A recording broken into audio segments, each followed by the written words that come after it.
Bienvenidos al Goethe-Institut. A mí me alegro mucho que hoy día tenemos un formato muy interesante, Europe Talks, un formato iniciado por Zeit Online.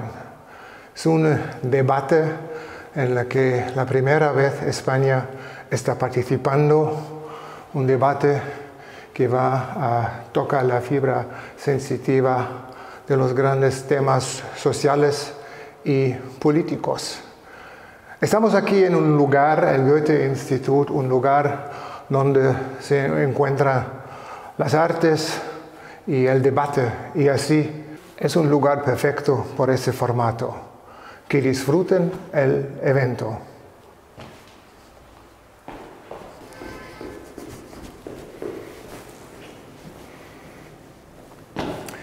Una cálida bienvenida desde Madrid, también desde la Embajada de Alemania.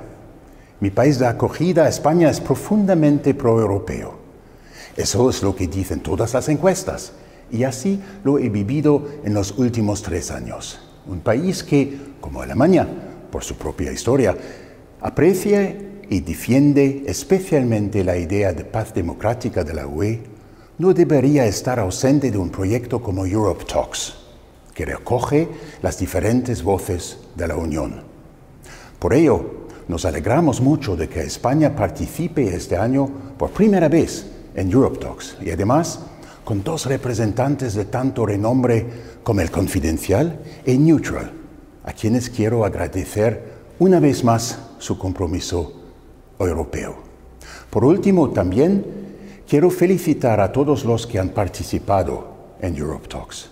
Siento el mayor de los respetos por lo que significa salir de tu zona de confort, de tu burbuja, y enfrentarte a una opinión diferente, contraria, a menudo incluso incómoda, que en la mayoría de los casos además consideras completamente equivocada. Realmente tienes que ser capaz de soportar eso, y de hecho todos deberíamos ser capaces de soportarlo. Porque precisamente de eso viven nuestras democracias europeas y la UE, de un intercambio franco de opiniones y puntos de vista, y de la voluntad de comprometerse con los demás y llegar a resultados comunes. Y en este sentido, espero que todos disfruten de la aportación de Madrid, que empiece ahora con una versión propia de Europe Talks, con expectación. Estoy esperando oír los puntos de vista de Ana Pastor, de Neutral, y de Nacho Cardero, del Confidencial, sobre algunas de las cuestiones planteadas por Europe Talks. Bueno, Cardero, vamos a hablar de los grandes retos para Europa, Europe Talks, y de algunas de las cuestiones más importantes que tendríamos que seguramente incidir más los medios sobre la mesa, al margen de la pandemia que ya ha puesto en tensión al continente. Yo creo que el cambio climático seguramente será, por orden de importancia, una de ellas, ¿no? Bueno, yo estoy convencido que sí, y bueno, estar aquí hablando de Europa contigo es un placer, Ana, y de la iniciativa esta que hemos puesto en marcha y que sirve pues para puntos de vista en común y llevar a pactos y llegar a acuerdos y tal, pues creo que es muy importante. Y de los más importantes, yo creo que urge, es el tema del cambio climático, lógicamente, ¿no?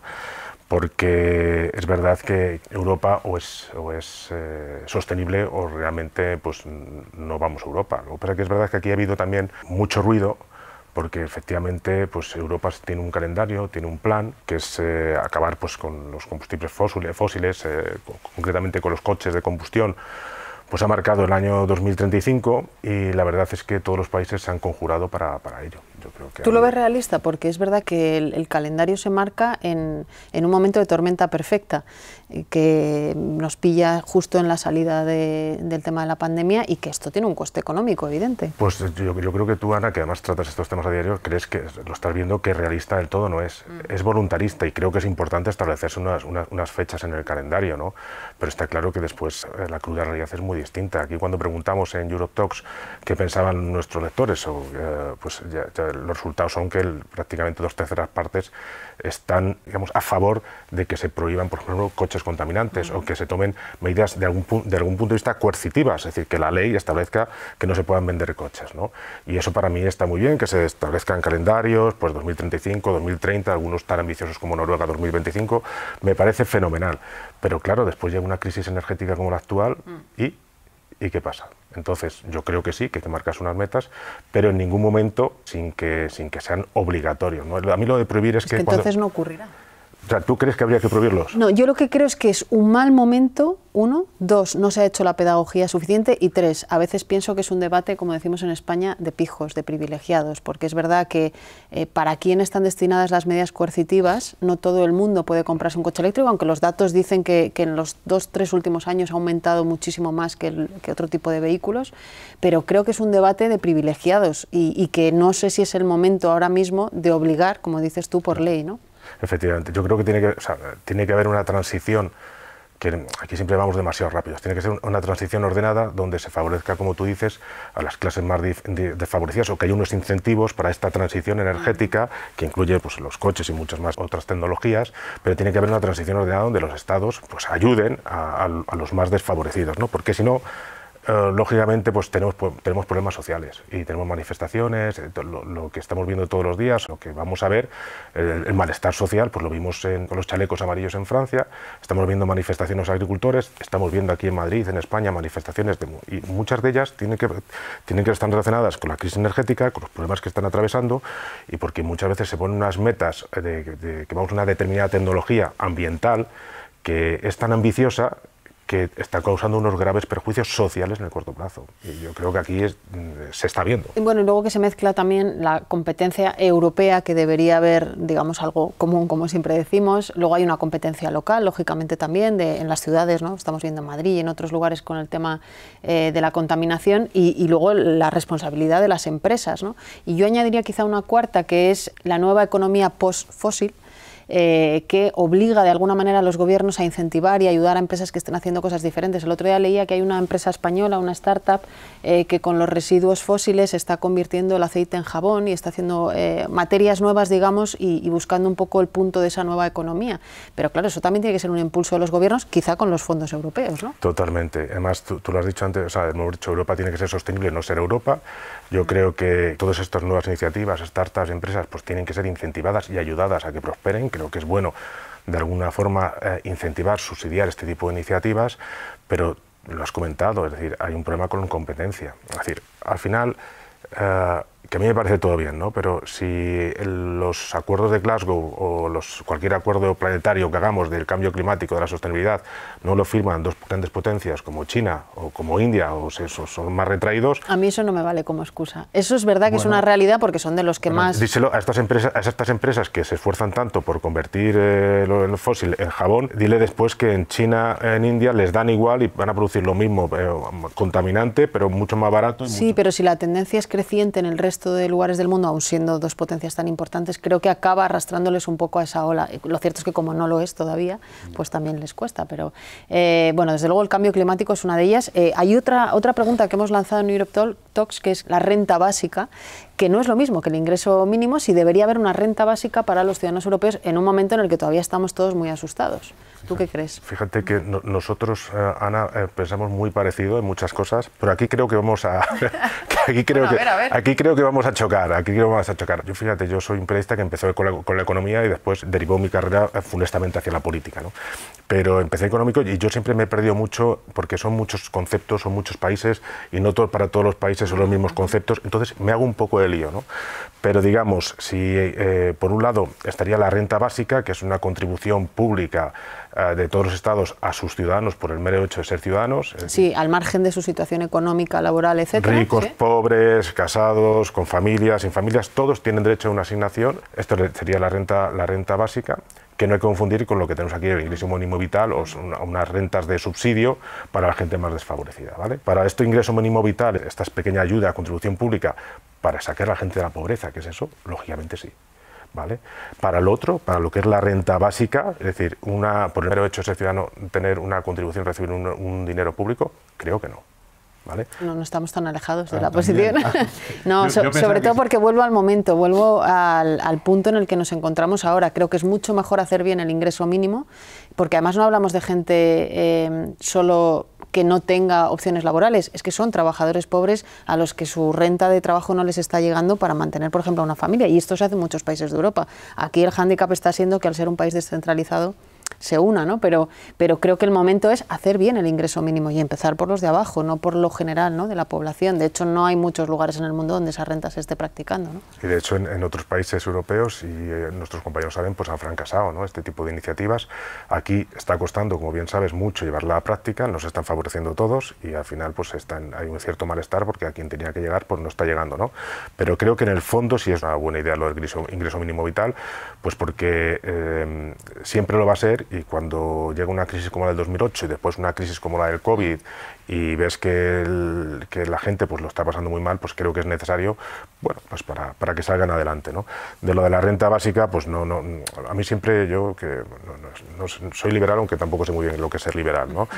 Pero a mí estos subsidios gratuitos a gente que puede estar trabajando sin trabajar, que desincentiva. Eso no suele ocurrir, ¿eh? Casi todos los estudios demuestran que no se desincentiva por lo general, o siempre habrá casos que sí. Pero ya simplemente el concepto, el fondo, es decir, tú vas a recibir un dinero aunque tengas posibilidad de trabajar y no trabajes. Ya, pero fíjate, a un nórdico nunca le diríamos lo de la paguita. No te imaginas que un nórdico prefiera estar en casa por el hecho de tener esa renta. Y sin embargo, en España siempre tendemos como a menospreciarlo, ¿no?, con esa expresión tan denostada, ¿no?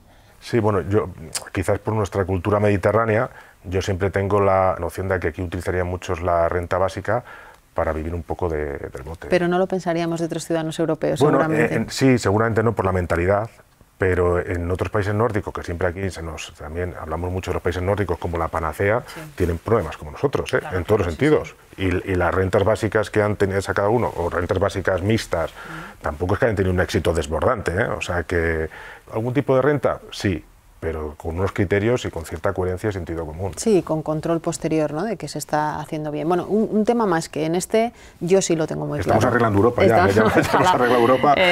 Una charla como esta ya... lo tengo clarísimo, tiene que ver con la acogida de refugiados. Hay cierta confusión siempre de refugiados, inmigrantes, el asilo, etcétera, pero yo lo tengo muy claro. El gran debate es si tenemos que cumplir por lo menos lo que nos hemos comprometido a cumplir, que son las cuotas que ya venían de la crisis de refugiados de Siria, que ya nos parecía que teníamos que aprender algo con Siria y con Afganistán hemos visto que no mucho. Y en cualquier caso el debate es social, porque hay gobernantes como Merkel que hicieron una apuesta de empatía, ¿no?, hacia gente que lo está pasando mal y tuvo un castigo en las urnas. Entonces es verdad que le tenemos que exigir también a la política que sea valiente, si tú estás de acuerdo con que hay que hacer acogida.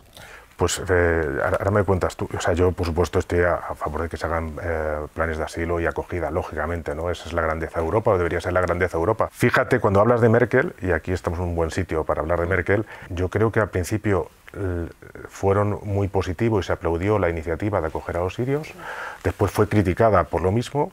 Sin embargo, en medio y largo plazo parece que está dando la razón a Merkel, ¿vale? Porque hay cierta integración, la sociedad se empieza a ver que ha habido cierta integración y además positiva, ¿no?, a lo que tiene que tender Europa, es decir, a un cierto plan de asilo con cierta coherencia y que esté programado, ¿no? Porque yo creo que los precedentes, como decías, de Siria y algún otro reciente que hemos visto, pues es bastante desagradable y dice bastante poco de Europa y del estado de bienestar, ¿no? Y Europa es un continente que es sabio, pero que es viejo y que tiene mucha deuda y que necesita inmigración, y esto lo tenemos que... Además, desde los dos puntos de vista, yo siempre planteo desde el punto de vista que decíamos de la empatía, ¿no?, de a cualquier país y a cualquier ciudadano de cualquier país le gustaría ser acogido en un momento difícil, pero desde el punto de vista egoísta y casi puramente económico, aquí en España vivimos la primera gran llegada, la oleada de inmigración desde, no refugiados, pero sí inmigración desde Latinoamérica, en el momento de más crecimiento económico, y con el tema de los refugiados, aunque el estatus es muy diferente, está pasando igual en muchos países, ¿no? O sea, hay una contribución clara de esas personas que vienen de fuera. Bueno, lo hemos visto en un montón de historias de países exitosas, ¿no? Sí, lo que pasa es que aquí en la pregunta que le hacían en Europe Talks hablaban de obligar. Sí, yo estoy a favor. Yo no. ¿Ves? Esto es como siempre. A mí lo de obligar, a mí siempre obligar, no, siempre utilizar este tipo de palabras, prohibir, obligar, me son un poco casi autocráticas, ¿no? Y fíjate, esto lo digo porque antes hablando de la renta básica, cómo los países son diferentes, yo aquí en el tema de la migración también creo que son diferentes. Y creo que, por ejemplo, la idea que se tiene de la migración en los países de Visegrado no es la misma que se tiene en España. Claro, y la presión que tiene España, pero insisto, y la presión que tienen algunos países como Polonia. De refugiados. Entonces, que a Polonia se le obligue a tener, pues no sé, una cuota, un plan de asilo y tal, yo creo que Polonia debería tenerlo, ¿vale? Pero no se la puede obligar. Bueno, sí, lo que no puedes obligar es a tener la misma que otro país. Por su presión. De todas maneras, insisto, no es lo mismo la inmigración que los refugiados, porque España ha recibido refugiados afganos y han venido de otra manera, se ha intentado establecer un corredor seguro y creo que ahí no hay nadie que estuviera en contra y Afganistán demostró que la experiencia de España se convirtió en una referencia. Por eso digo que queremos leyes, pero no queremos leyes que obliguen a la gente a hacer una sociedad un poco mejor, ¿no? Y yo creo que este caso lo es. Bueno, las leyes, siempre que exista un consenso social está bien, pero las leyes que implican siempre prohibición, al final en esta... Obligación. Pero esto, obligación. Obligación porque es lo políticamente correcto. No, porque es lo moralmente aceptable, incluso para el desarrollo económico de los países. O sea, tú no puedes, cuando tú estás imponiendo a alguien desde el punto de vista moral es muy peligroso. No, porque es económicamente bueno también para los países. Desde luego hay un punto moral de ver a gente ahogándose en el agua. O sea, esto es Aylan, el niño Aylan, la foto fue la que desencadenó todo, pero luego es que creo que tiene una repercusión muy positiva también para los países y hay que hacer pedagogía. Como tú dices, no se puede generalizar, es decir, no todos los países somos iguales. Creo que es verdad que todos tenemos la obligación moral de acoger refugiados, pero que si tú estableces leyes a la carta para cada uno de los países para obligarse a acoger refugiados, se te puede volver en contra, ¿vale? Porque hay países que por temas logísticos, por temas culturales o porque tiene una frontera al lado donde ya tiene una presión migratoria de refugiados muy potente, encima obligarle, pues puedes crear una corriente de opinión que es contraria incluso para formar esa gran Europa que queremos todos. Bueno, no teníamos que estar de acuerdo en todo, así que bueno, ha estado bien. Europe Talks significa también eso, que podamos hablar y dialogar, aunque no se esté de acuerdo. Pero bueno, eso es encontrar acuerdos dentro de las opiniones diferentes, ¿no? Y no vernos como adversarios, sino como amigos, que eso es lo más importante. Eso. Bueno, Cardero, habrá que repetir en algún momento, ¿eh? Que esto no ha quedado solucionado. Me encanta. Gracias. Laura. Que sí, que yo me hago cargo, sin contrato, sin seguro, sí, sí. Venga, si se cae y se rompe la crisma, le meto en la furgoneta y yo me hago cargo. Ya está, te vienes conmigo al otro curro. ¿Sin contrato? Es lo que hay. Quita el chuco y enrolla el cable. Chuco, ¿qué es el chuco? Esto es el chuco. Enchufe, esto es enchufe. Enchufe es lo que tienen algunos. No entiendo. ¿No sabes lo que es tener enchufe? Coches eléctricos tienen enchufe. Sí, eso también es verdad. Tú deberías cambiar tu coche por uno eléctrico. El tuyo contamina mucho. La furgoneta no contamina tanto el planeta. Lo que contamina son las grandes industrias. Si todo el mundo piensa como tú, planeta acabado en 2 días. Ya, pero no lo van a ver mis ojos. Lo verán ojos de tus hijos. ¿No te importa el mundo que dejas a tus hijos? No te enrolles y acaba que tenemos que ir al otro curro. ¿El otro curro tampoco como este? No. Así no se vive. No, hombre, no, el otro curro mucho mejor. Tenemos que montar el escenario de Metallica. ¿Quieres uno? No, no, no. Venga, hombre, no te cortes. Eso no es nuestro. ¿Cómo que no? ¿Y de quién es? De ellos. Pero ellos no se los van a comer. ¿Qué vamos a hacer? ¿Tirarlos a la basura? Pues no. Cuando digo ellos, no me refiero a ellos los que nos contratan. ¿Los políticos? No, encima de los políticos, los que están encima de la pirámide. Porque la sociedad es una pirámide, ¿lo sabías? ¿Y nosotros debajo de pirámide? No, nosotros abajo, vosotros más abajo que abajo. Pues yo existo. Tengo mano y tengo dignidad. Pues ya tienes algo, pero no lo digas muy alto que te lo Pues quito. tengo más cosas. ¿Así qué cosas? Tengo familia y tengo cosas en las que creo. Bueno, pues deja de hablar y recoge. Porque yo tengo que recoger todo y tú nada. Yo sí recojo, ¿no lo ves? Además, he aligerado la mesa del catering. Tú tienes mucho morro. Tú quieres que vaya contigo a otro curro para que yo haga todo mientras tú comes bocadillos. Y sin contrato. No te pases, que te he colado aquí por la cara. Eso es tener enchufe. Como hacen políticos. Ah, sí, mira qué listo eres, sí. La mayoría de los políticos no saben hacer su trabajo. Hablan y no saben qué dicen. Prometen y nunca cumplen qué prometen. Bueno, por lo menos en nuestro país tenemos democracia y podemos elegir a los políticos que nos mandan. ¿Tú crees que el pueblo elige quién manda? Sí. Tú crees eso. Por eso votas como niño que va a buscar juguete para el día de su cumpleaños. Está todo en un escaparate, es todo publicidad. Los políticos están aquí para que veas cómo votan y lo bonitos que son. Son una caja maravillosa con muchas luces, pero luego cuando abre la caja no hay nada. Y las luces se acaban en 2 días. Hostia, tío, me has dejado alucinado. ¿Por qué? ¿Ah? ¿Tú te crees que porque yo venir de otro país más pobre, yo ser tonto? No. Sí, tú piensas eso. Y también piensas que nosotros venimos país para quitar trabajo a españoles parados, ¿verdad? Ah, sí, entonces ¿por qué te llevo conmigo? Para que yo haga todo el trabajo y tú nada mientras comes bocadillos. ¿Me vas a pagar mitad de lo que ganas? Sí, hombre, lo que considere que te tengo que pagar, te he dicho. Pues mejor no voy. ¿Cómo que no vienes? ¿Pero no necesitas el dinero? Necesito el dinero, pero también necesito dignidad. Pues con dignidad no se come. Pero puedo mirar la cara a mis hijos sin vergüenza. ¿Ah, sí? ¿Y cómo les vas a mirar a la cara cuando te digan que tienen hambre y no les des un trozo de pan para comer? Con pena, pero con dignidad. Ah. ¿Qué pasa, hermano? Pues que me la he roto. Me caí esta mañana y al apoyarme creo que me he roto la muñeca.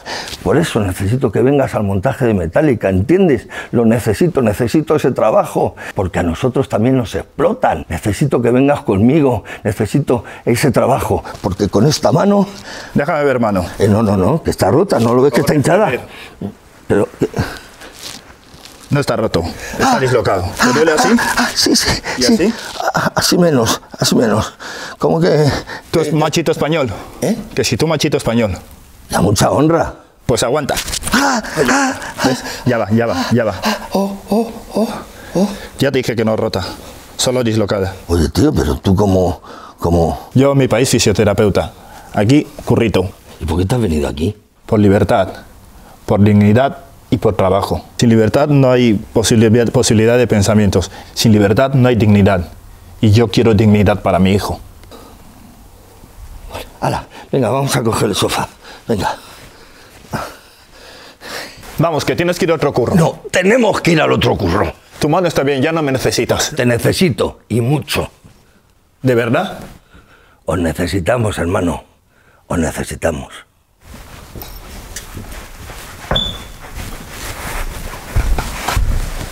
Hola, agradezco a las intervenciones y a las contribuciones de los periodistas Ana Pastor y Nacho Cadero por compartir sus vistas con nosotros.